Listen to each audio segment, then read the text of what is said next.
So you're thinking about running, but not sure how to take the first step. My name's Brian Patterson, and I'm here to help. And welcome to Brian's Run Pod.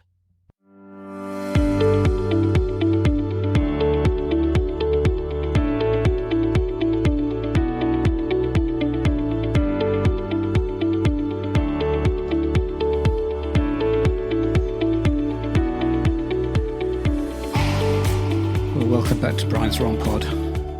And if you're still with me, thank you very much for carrying on listening. Little bit of a different subject this week. So, first of all, this is the second time I've actually gone through this particular podcast. I did record one episode, this episode outside, and then listen to it again, and there was too many birds tweeting. Anyway. First of all, I'd like to say that I'm not a yoga guru. So this is kind of brought about by my experience as a personal trainer, and also as something I've just sort of read about.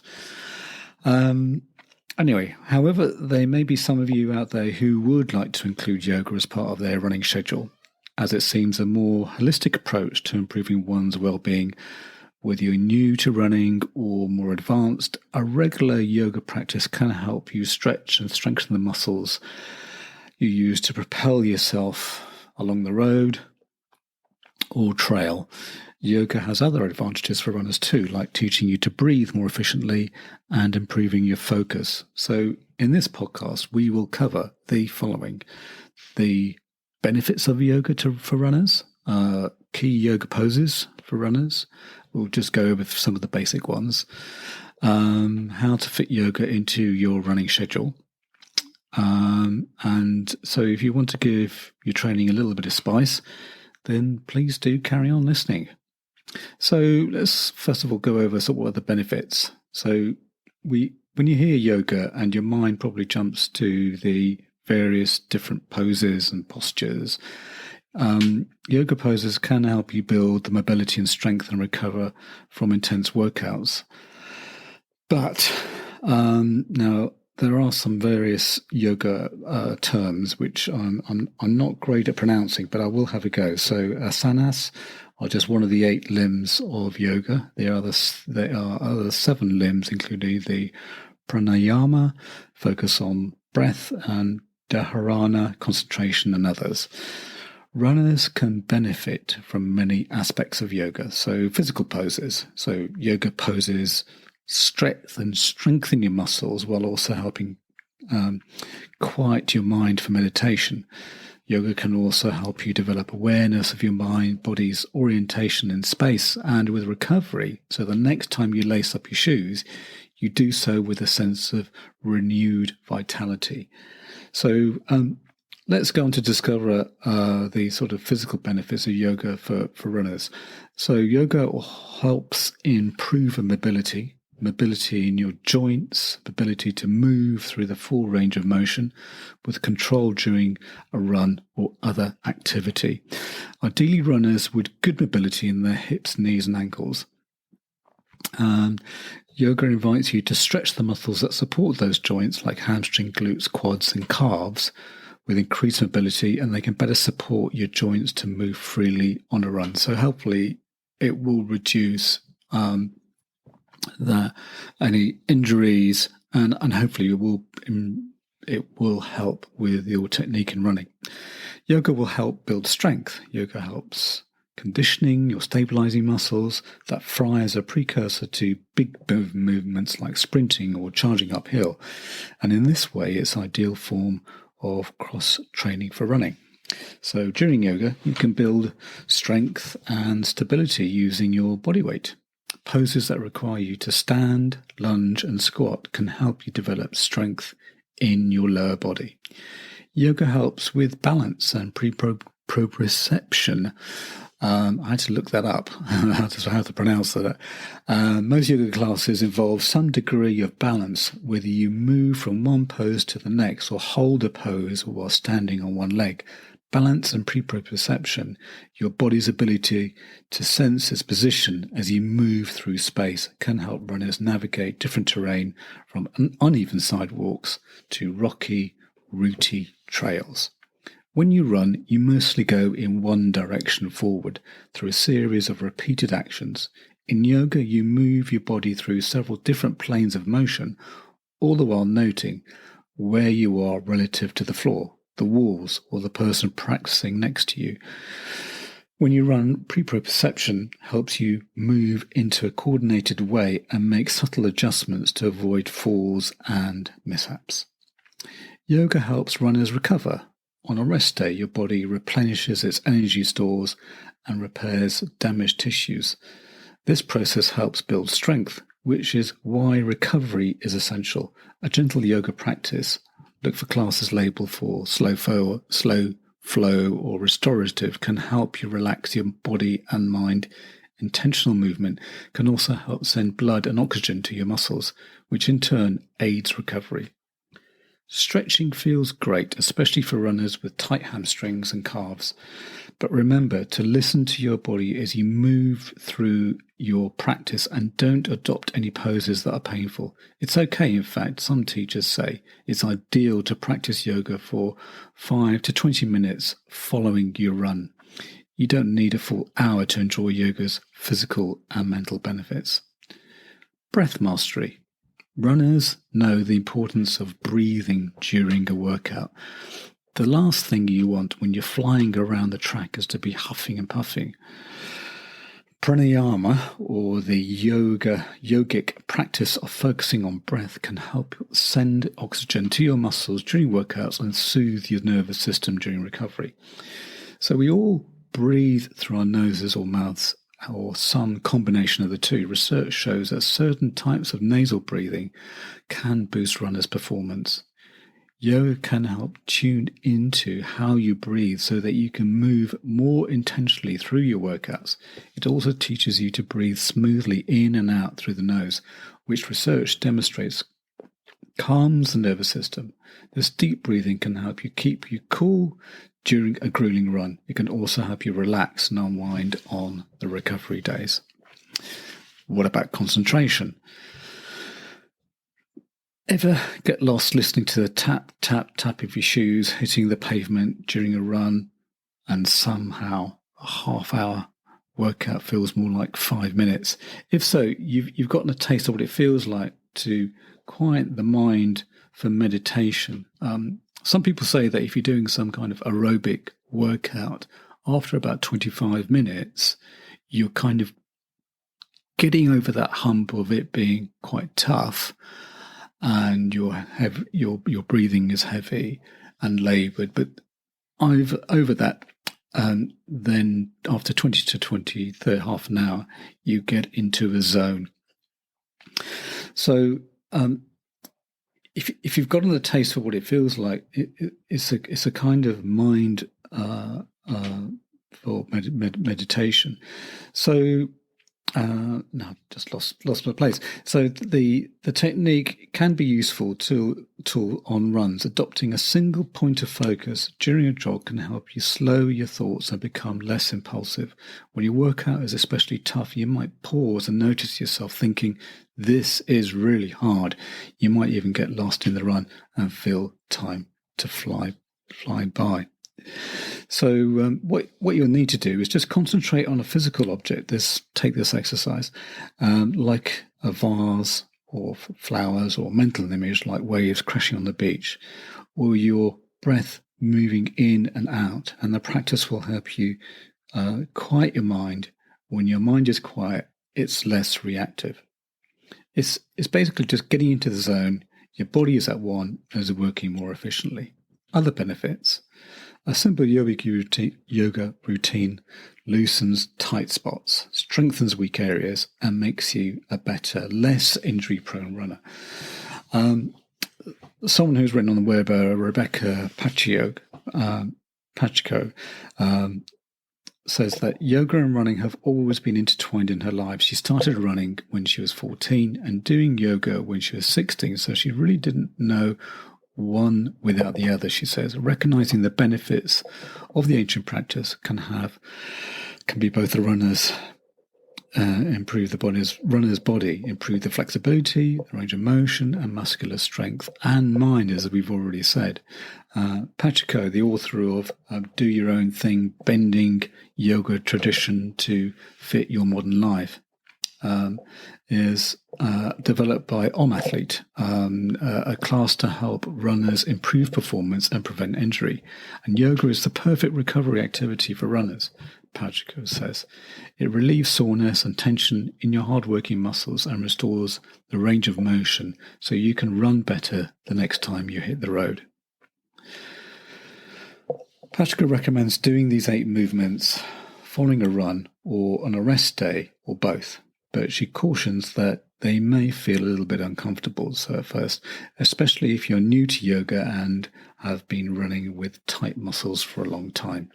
Ease into each position and never push to the point of pain.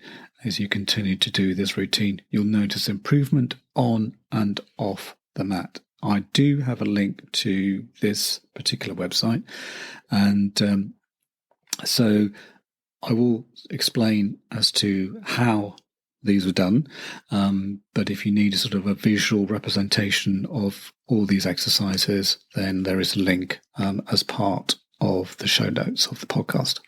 So, downward dog benefits: stretches hamstrings, calves, foot arches, strengthens shoulders. How to do it. Begin in your hands and knees, align wrists under the shoulders and knees under hips. Spread the fingers and press into palms. Tuck toes and lift knees off the floor. Gently try to strengthen legs and raise hips into an inverted V. Breathe deeply for 10 breaths. As your muscles relax, try to strengthen legs more and sink heels toward the mat. Low lunge. Benefits: stretches hip flexors, strengthens hamstrings and quads. How to do it. From the downward dog, step your right foot between your hands, lower your left knee and keeping the right knee over the ankle. Slide the left knee back, turn the top of your left foot to the floor and lift your torso upright, then sweep your arms out to the sides and over your head and drop your tailbone towards the floor and look up and hold the 10 breaths and release. So it's basically it's a lunge, but a very much elongated lunge. The toes squat pose to ankle stretch pose. So benefits: help prevent plantar fasciitis by stretching the shins and arches of the feet. How to do it. Kneel on your mat with the toes curled under, sit back on the heels. You can place a yoga block or pillow between your heels and glutes if you like. Breathe deeply for 10 counts. Then point toes, place your hands on the mat behind you, and then lean back as you attempt to lift the knees off the mat. If knees don't come far enough, don't worry. You'll still feel a nice stretch in the shins and arches. Hold for a few breaths, then release. Reclining hand to big toe. Benefits: stretches hamstrings. How to do it. Lie on your back with both legs extended. Bend your right knee, light knee loop or yoga strap or dog leash or belt around the arch of the right foot and hold both ends of the strap with the right hand. Try to straighten the right leg. As the hamstring relaxes, try to gently pull it towards you, but don't strain. You should feel a good stretch down like the back of the thigh. Hold for 10 breaths and repeat on the other leg. Reclining pigeon. Benefits: releases tension and tightness in the hips. How to do it. Lie on your back with the knees bent and thighs parallel and hip distance apart.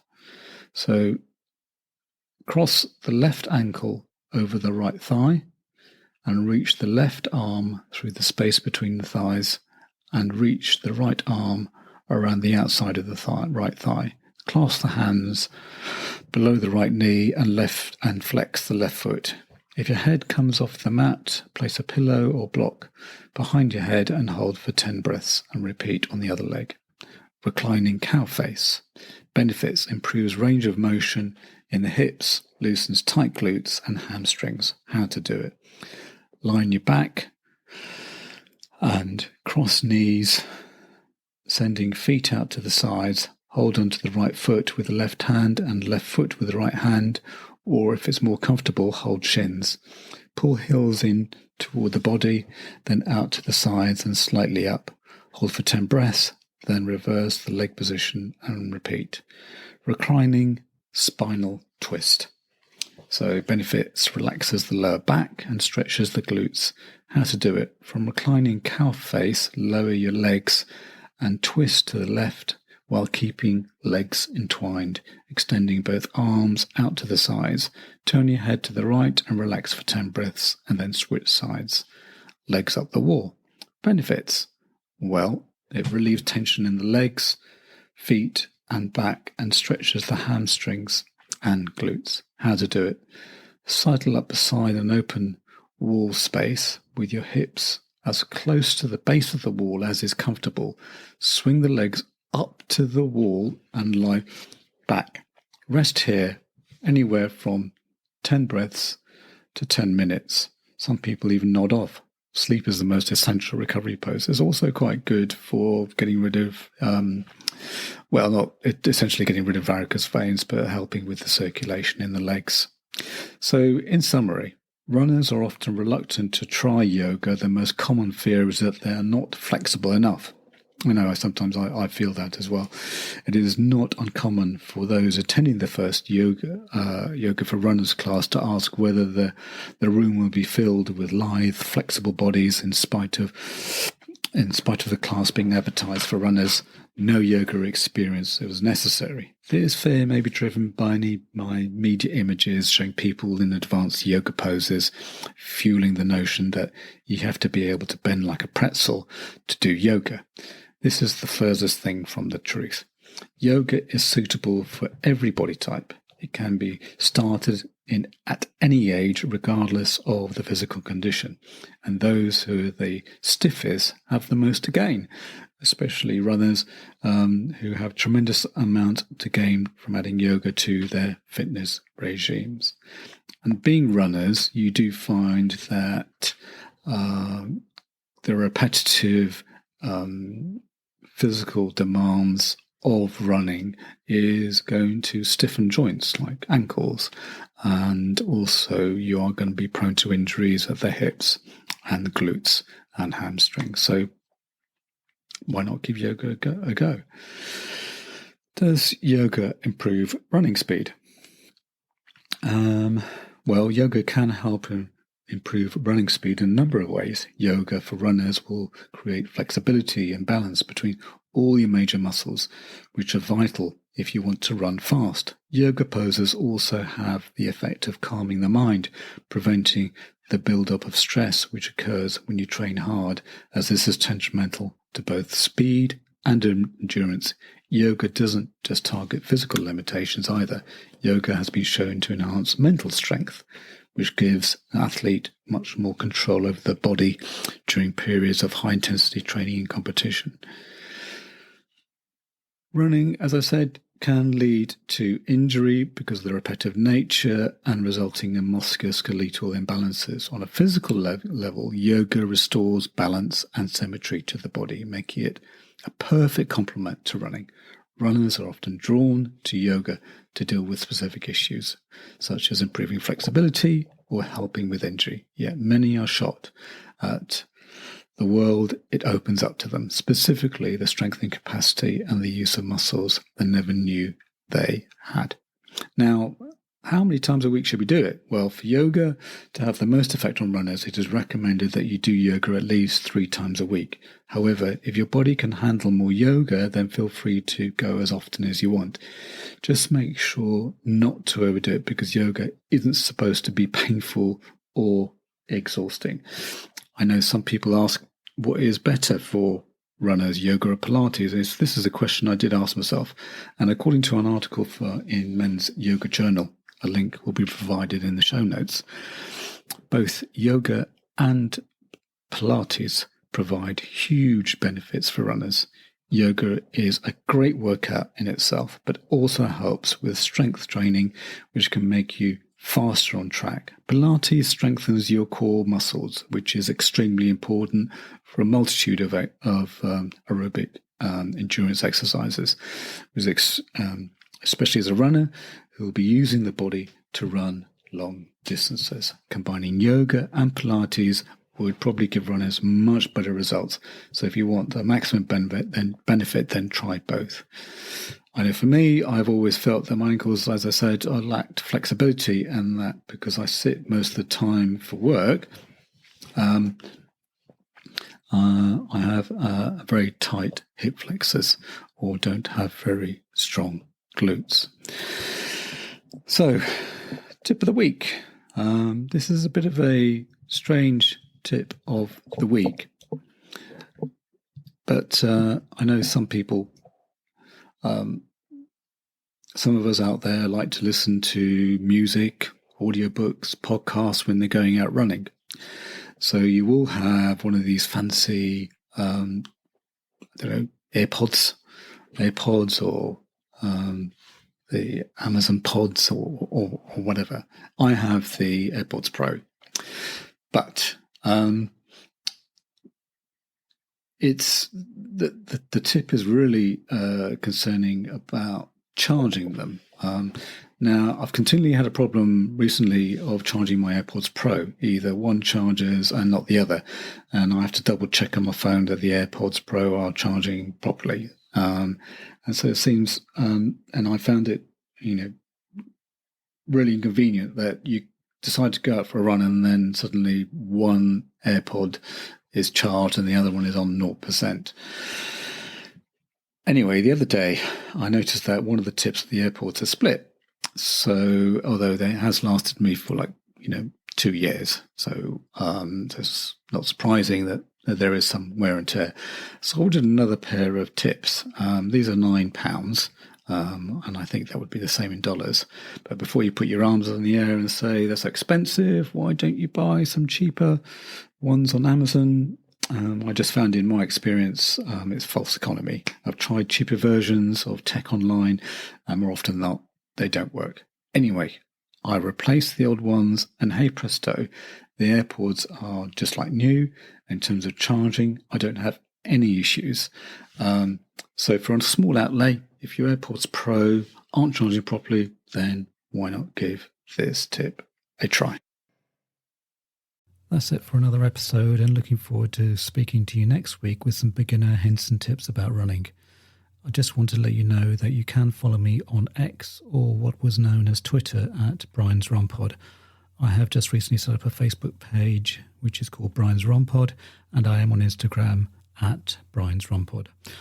Also, my website is www.briansrunpod.co.uk, where you can get show notes, or on whatever podcasting app you are listening to the show. Plus, all my episodes have chapter markers if you need to get to different segments of the show. Plus, leave a review, as it will help others find this podcast. Music is Happy Day by Stock Audio, not forgetting artwork by Alice Patterson. Till next week, thanks again for listening.